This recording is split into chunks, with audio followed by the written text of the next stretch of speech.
greatest and the best in each of those countries, then in fact you can compensate for the immaturity or incompetence of the leadership. But this doesn't happen. Okay, sir. That is the problem with our system. As a follow-on to that question, one of the questions we have here for you says, what do you make of the response of African leaders to the coronavirus situation, bearing in mind that Africa has been lagging behind in terms of the number of cases compared to the rest of the world? That should have given our African leaders enough time to start to make preparations on what to do if this thing gets to Africa the way it is in Europe at the minute. Do you think that preparation is enough now? Let us try and be fair. Nobody understands this virus. We don't understand how it works. We don't understand how it operates. Therefore, no one can come up with the best template to address it.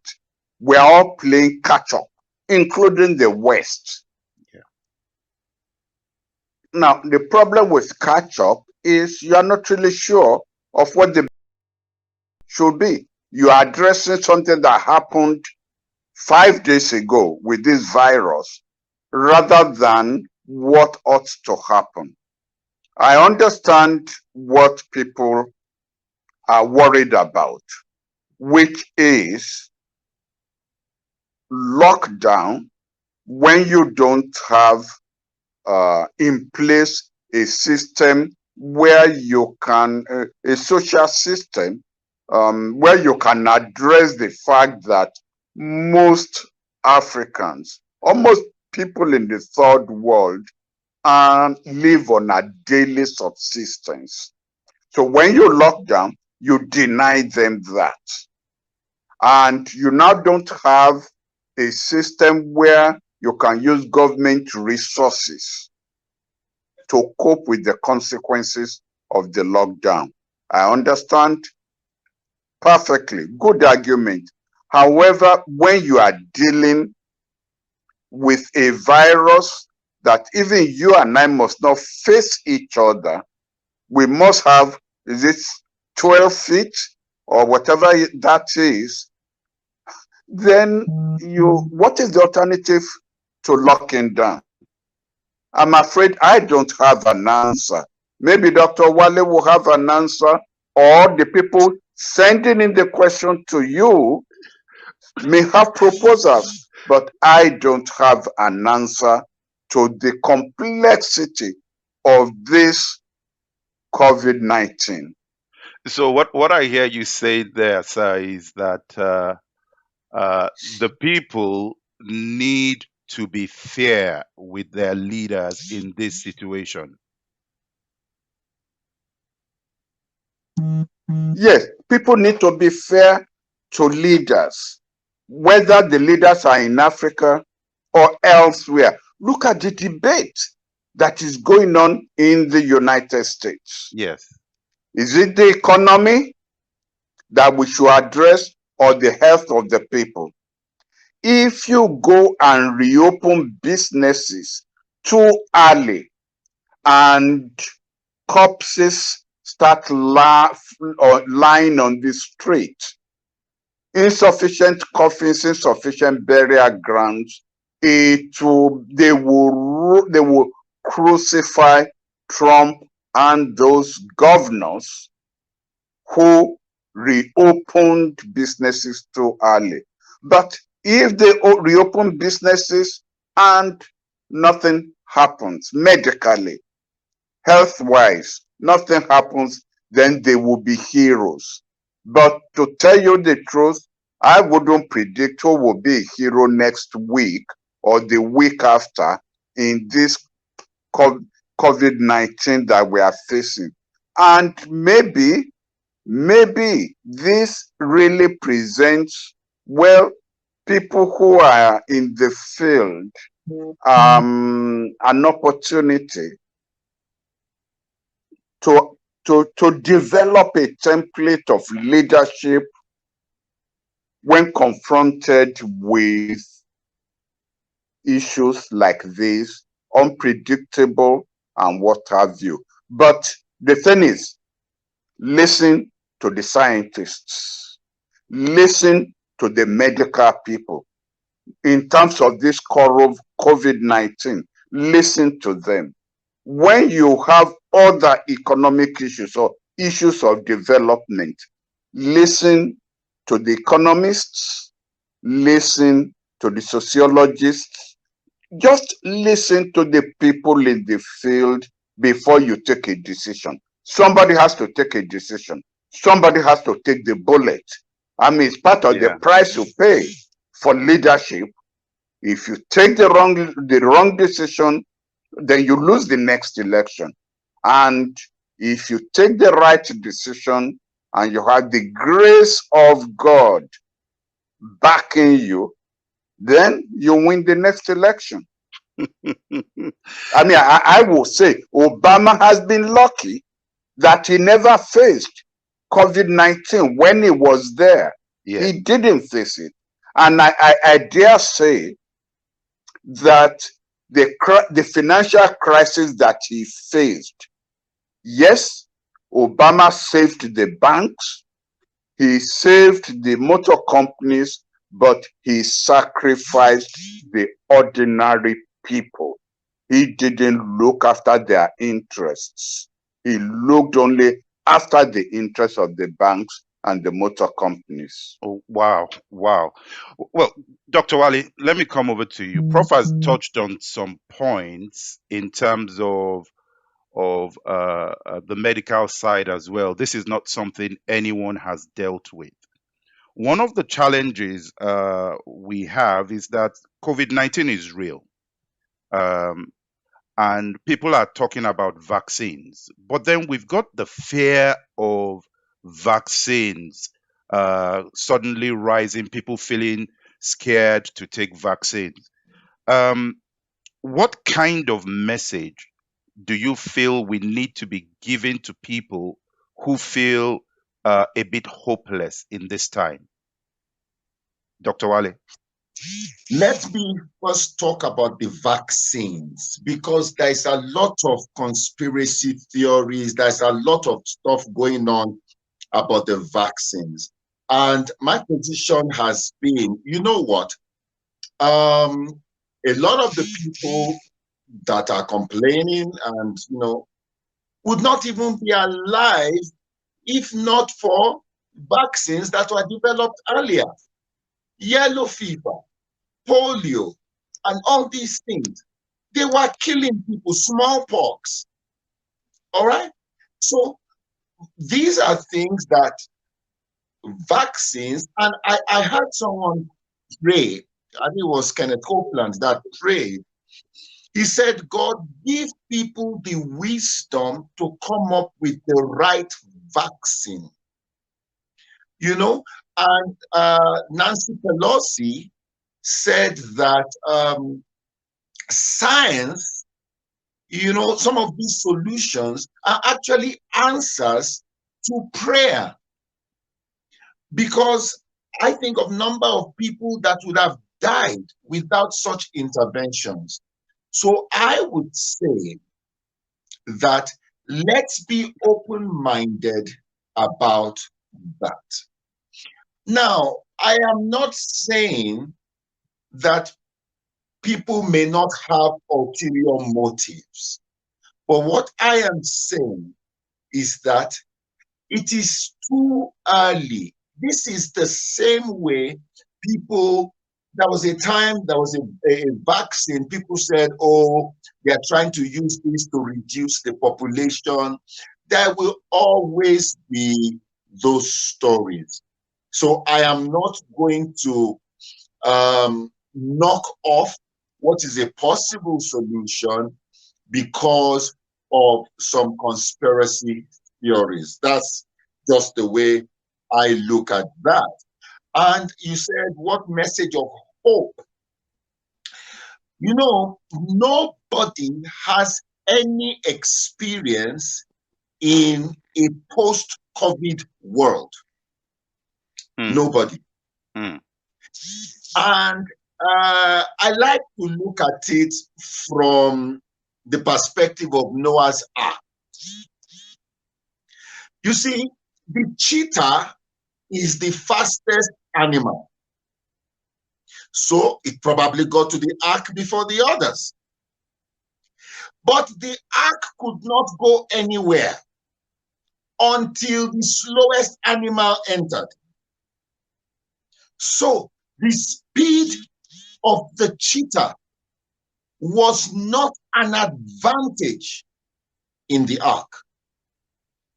In the same way, this scenario has slowed down a lot of people, but it has created an opportunity for people to build capacity for a post-COVID world. It has created an opportunity. You know, we run what we call the street university on Zoom, and it's maxed out, you know, because people are learning. So I would advise anybody, don't think you are on holiday. This is a time where the cheaters cannot go forward. So you have an opportunity to build some capacity. Abraham Lincoln said, if I'm given 8 hours to cut down a tree, I will spend 6 hours sharpening my axe.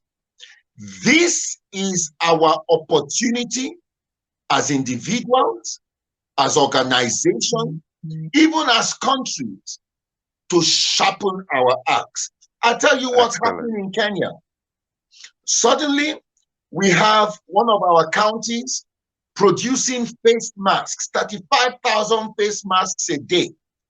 They repurposed the company, you know, they were doing aprons and other things before to do face masks. All of a sudden, you find out that there are areas where local production is now coming up.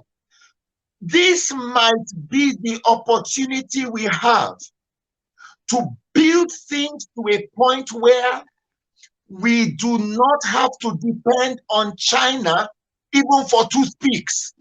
Mm, I think we have a great opportunity right now, and I think we should look at that and see how we can capitalize on it. fantastic. Thank you, Dr. Wale. Sir, there's a question from Facebook here, Kemi Santos. What do you consider to be the biggest leadership challenge that African countries are facing today? What do you consider to be the biggest leadership challenge that African countries are facing today? The biggest challenge is the inability, two things. One, inability of people, not just the leaders, people to see beyond their ethnic or tribal nose. We all have this beautiful debate when we are talking theory. Come election time, it then becomes, is my brother I'm going to vote for? Is somebody from my clan I'm going to vote for? Is somebody from my, whatever it is? We ourselves immediately limit our choice. And when we do that, we have dealt ourselves a big blow. Secondly, we don't, let us be frank with ourselves. We don't have free, fair, and transparent elections in Africa.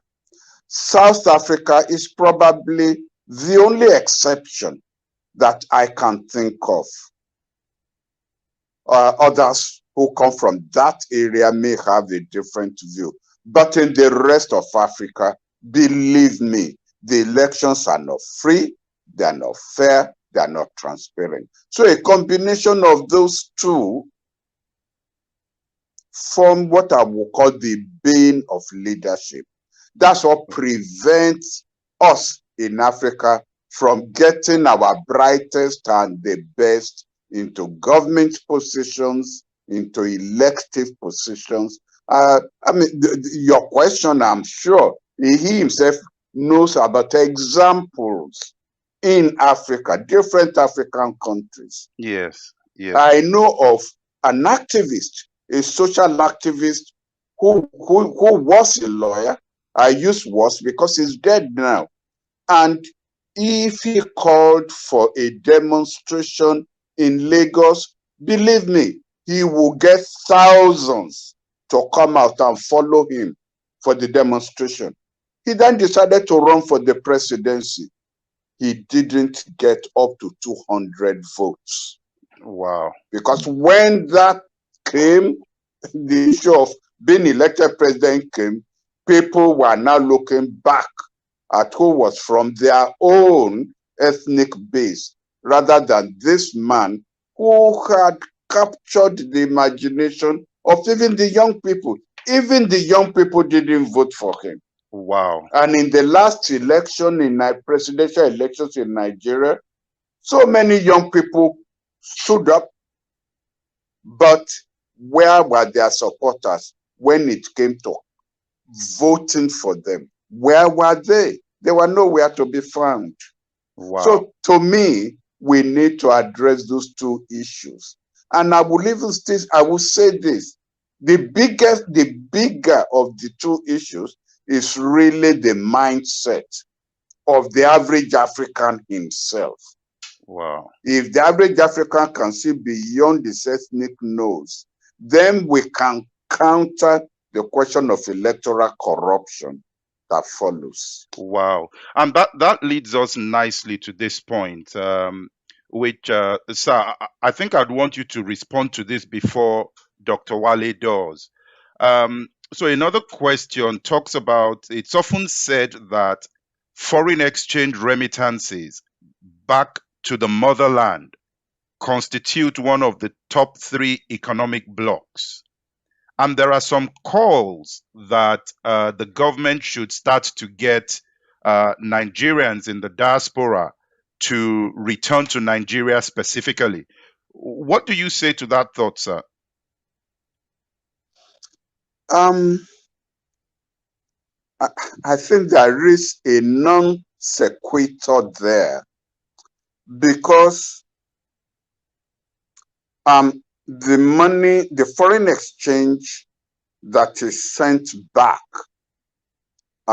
is actually sent back to individuals, to brothers, to sisters, to grandma, to fathers left behind here. They are not really remitted to government.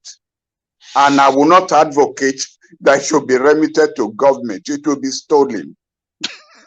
Remitting it to family, remitting it to the serves its own purpose. It is used for education of the siblings. It is used to build houses, and whatever it is that the family may need. Whereas if government gets its hands on it, that's it. You are not going to find out what exactly they did with it. With the money. Dr. But Wale, the second aspect of the question as to whether people in the diaspora should come home, let me surprise you. My answer is no. Don't come home. You will be frustrated by the establishment, by the system. Stay where you are. A time is going to come when they will beg you to come back home, and the system would have got to such a stage that your coming home is going to make a difference. There was a time where Africa is now is probably where India was under Nehru and the first three prime ministers. A lot of Indians stayed in England, they stayed in the United States, they stayed abroad, sharpening their talents and what have you. Now, Indians in the diaspora have been able to go back home and develop this massive technological, electronic, nuclear, and space. Made their contribution to space technology. That they are coming back to India has made a lot of difference. Wow. Be patient. Okay. Wait for that, and it will happen. Wow. So a principle there is the principle of patience. Be patient. Anybody aspiring to be a leader also needs to learn patience. Their time will come as well. Good. Dr. Wale, there's a question here. I'll come. Tunde, before you go into that, can I address something that Prof talked about? The young people, he talked about the activists. And I think it's a very valid thing. And I think it's something that the young generation and the intellectuals, the young intellectuals, should be educated about. Now, what is it? It is that, you see, there is a difference between the idealist and the pragmatist. And you find out that a lot of the activists and this young generation that we're talking about, they are idealists. Now, the idealist position is, this is the way it must be. It is either this way or the highway. The pragmatic position is, we agree, this is the way it should be. But within this context, and within the context of integrity, I'm not saying do something illegal. So we agree this is the way it should be. Yeah. But within this context, this is the way it will work. Okay. Now, you find out that a lot of activists find it, and a lot of people find it difficult to cross over and win elections because it is a pragmatic perspective or pragmatic position that will help you to win the elections. And many people don't have that. So I think the young generation should be schooled in that. And we don't train people for leadership. That is another big problem. Wow. We've got a question here from YouTube.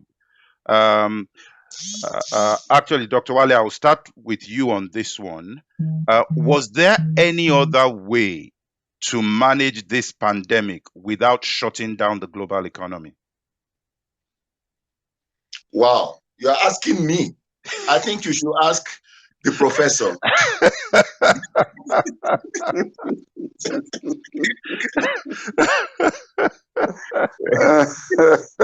So, Prof, well, over to you, sir. You know, I think this issue had been dealt with earlier on. This is a virus that jumps through human contact. I dislike the phrase social distancing. I would prefer to use the phrase physical distancing because because I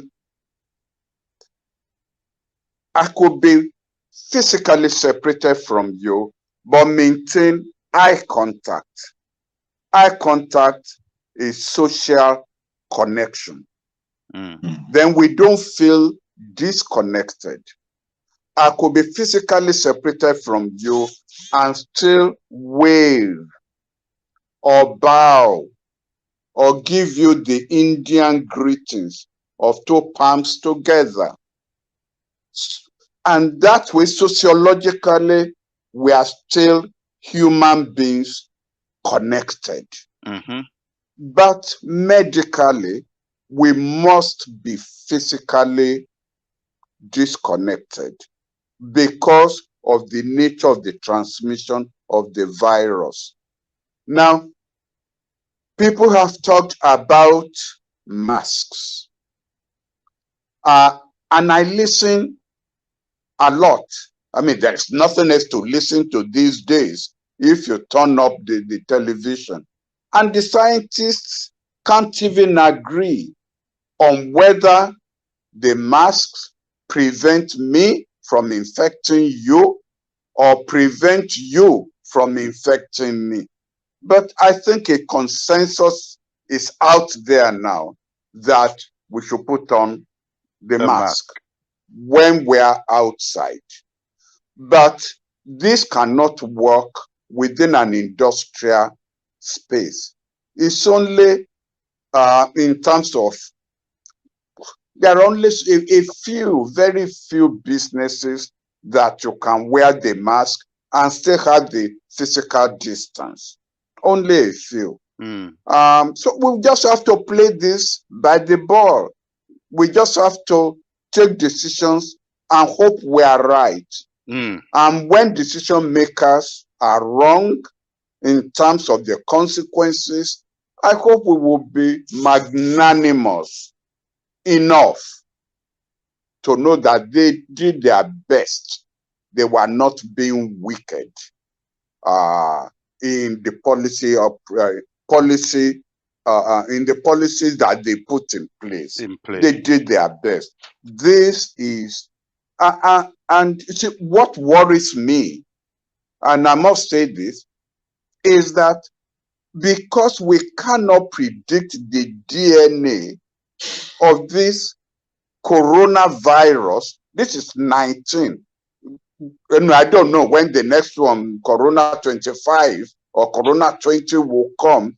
But because we cannot predict the DNA, we cannot even put policies in place in anticipation of the next coronavirus. The only thing I know is there's going to be a next one. I don't wish it, but that is the truth.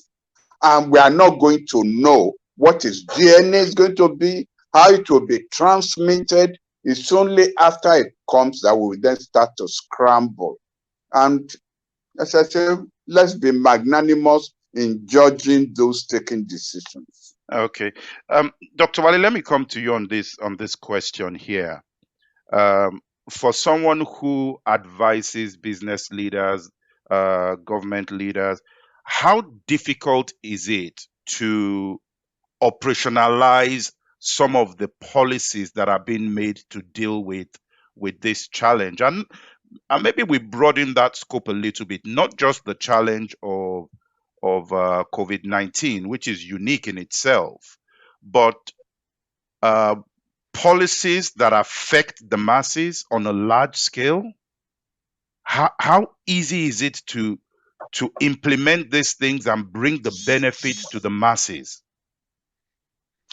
From the experience on the ground here and some of the things that I've been privileged to be part of, it's difficult. And I will tell you why it's difficult. We want people to stay at home, but they have to eat. How do we balance that?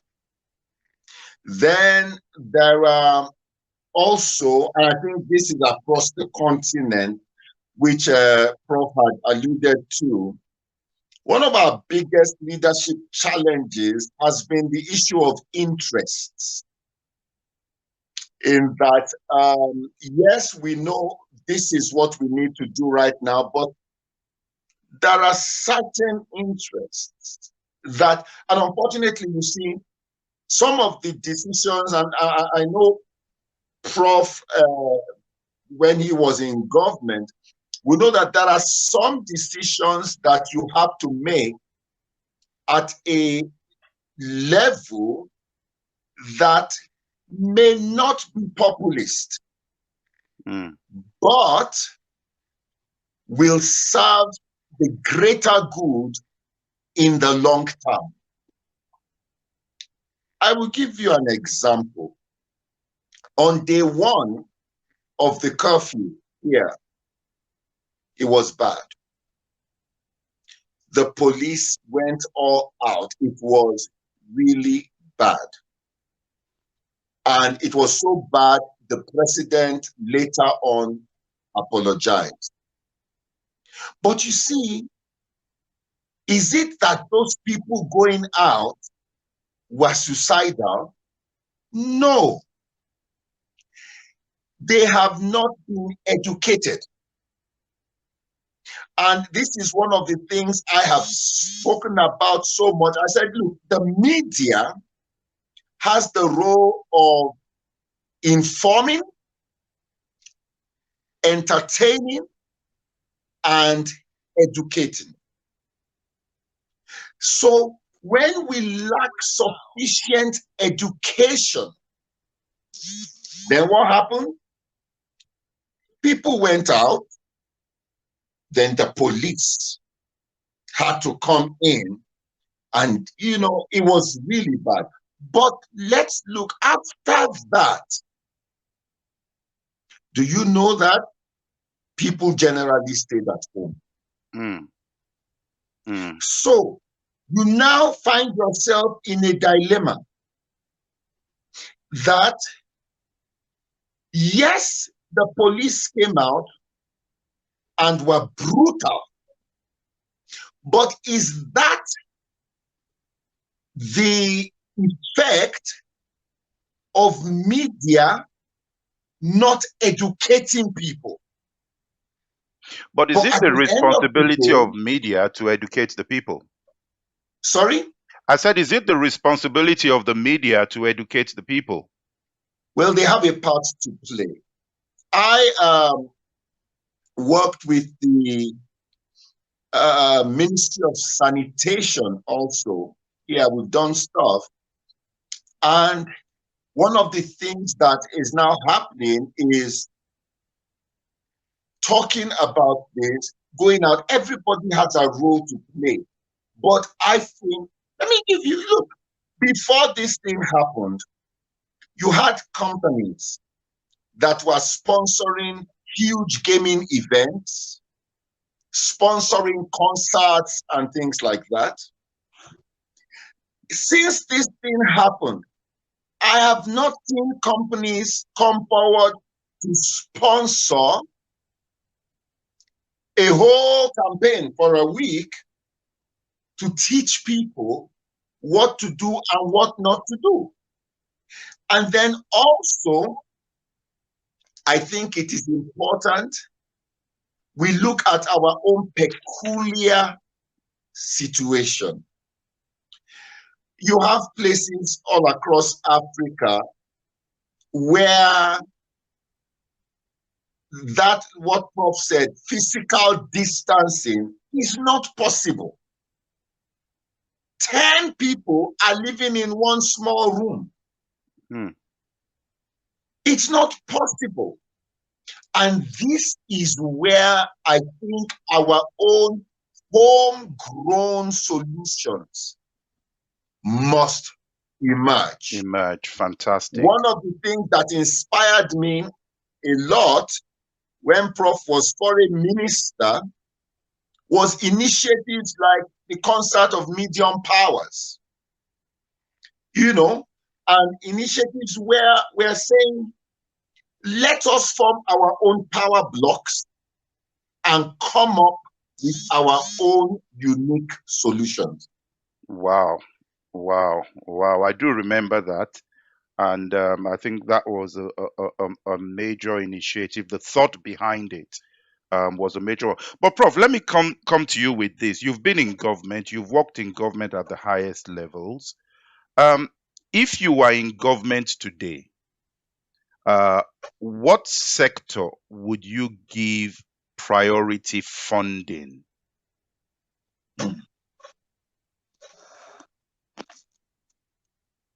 Dr. Wale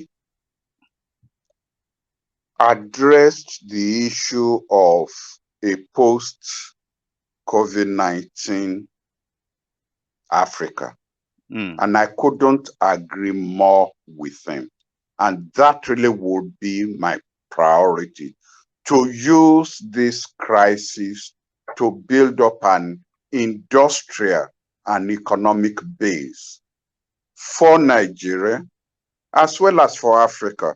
Because fortunately, at least we Africans have developed or have adopted a template of a continental approach in terms of seeking solution to our problems. yeah. There are so many issues that have arisen that while I am globalist in my own mindset, the globe has to be made up of the sum of various national inputs. Mm, And in this case, I think the lesson we've learned from this COVID-19 crisis is that there are areas that countries must become self-sufficient and not depend on importation. And that's why I started my answer by making reference to something that Dr. Wale has said had said. earlier on. We should stop importing toothpicks. We should, for the next crisis, even if not for the next crisis, there's a lot of pollution globally. We do need these masks, even after this crisis is over, because there's a lot of pollution. Wow. I mean, one of the things that gladdened my heart was to see, animals on the streets of the world, fish in Venice Canal that they hadn't seen for over a century because the industrial and visitors boats had driven them away. The streams became clean. The sky became clean. Birds were able to again sing. That's something we must look for a way of retaining even after we go back to our industrial production. But if I were in government in Nigeria, in fact, it will be the easiest job because we will be starting from base zero in terms of building an industrial base. And that's really what I wouldn't even want to be foreign minister. I would want to be minister of industries. Wow. All right. Thank you so much, sir. We have 2 minutes to the end of this very informative session. Dr. Wale, in 1 minute, what would be your advice to someone who says, I want to be a leader in the future? Someone in their 20s, someone in their 30s, or even younger. What would be your advice to them in 1 minute? First of all, be a leader in the closet. The character that will help you succeed in public is developed in the closet. If we try to help a butterfly come out of the cocoon, it will never fly. Mm. So don't start from the top, grow to the top. Excellent, fantastic. I want to thank you both very much for this session today. There have been loads of questions. If we have not been able to answer your questions online, we apologize. We've run out of time now. But do send them in. You can go to Facebook on Wale Akiemi resource page. There's a lot of information on there that will help you. And I'm sure that sometime in the near future, I will have the prof back and maybe Dr. Wale back, because there are just so many questions here that we have not been able to get to. But I thank you both very much for your time. We really appreciate you. We appreciate your time. And that's it. Thank you very much. Thank you to our viewers for watching. And look out for the next interview. We've got some really interesting guests lined up. Look out for that.